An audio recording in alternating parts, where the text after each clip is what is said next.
think for me with The Flywheel, what my starting point was, I was very keen to write a book with a lesbian protagonist. It was something that I wanted to do because it was the kind of book I was keen on reading as a teenager and didn't seem to exist. So in a sense, it was that character that came first, and I guess a lot of issues flowed from that decision.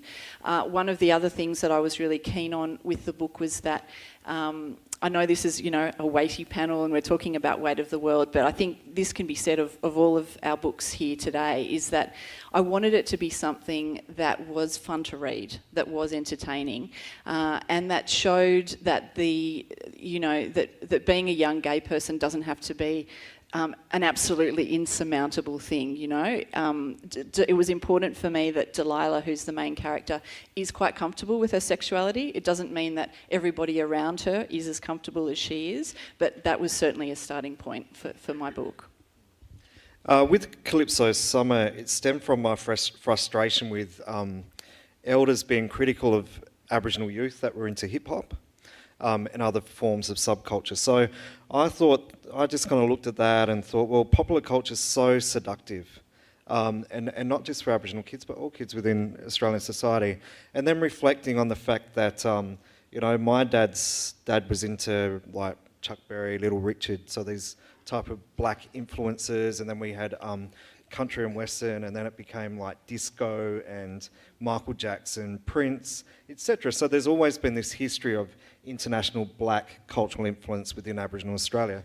So my book started from that particular concern, I guess, and also it was about appropriation of plants and medicine. So with my family, we manage over 4,500 hectares of our traditional country in the southern Flinders, so it's about the size of Adelaide City.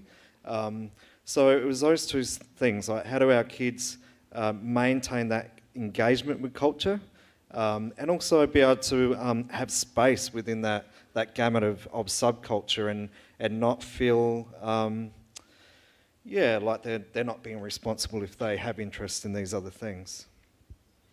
I think different books start in different places for me, and with this series really started with my long-standing love of the matter transmitter. So if anybody's seen Star Trek, beam me up, Scotty. And I've always thought that's a really cool idea, and people should do more with it. If you can start taking people apart and putting them back together, what else can you do? And I very quickly decided that I wanted to explore various anxieties that related to teenagers, particularly embodiment. The idea if you could break the law to make yourself beautiful, what else could go wrong, or what else could you do, or what consequences would there be? And so it started off with in fact, I was bouncing this off Scott Westerfeld. I said, "Is this a really dumb idea?" And he said, "Coolest idea ever." So I thought, well, okay, I owe it to Scott to keep going, or otherwise he'll steal it. But it quickly became more than that. I mean, it became a novel about loyalty and how much you would sacrifice to save someone and to do the right thing. So it became a novel about stubbornness and not really suicide, but my main character does die a lot. But it's a science fiction novel, so she can come back. I didn't want, you were saying about wanting to write a fun novel. I didn't want to write a dystopian novel where everybody's miserable and the only way to make things better was to destroy everything and start again, because life's not really like that. Yeah, we can't really do that, unfortunately. We can't just start over. Okay, call it up. Let's start again. Storm Canberra and kick those mothers out. Well, that'd be nice.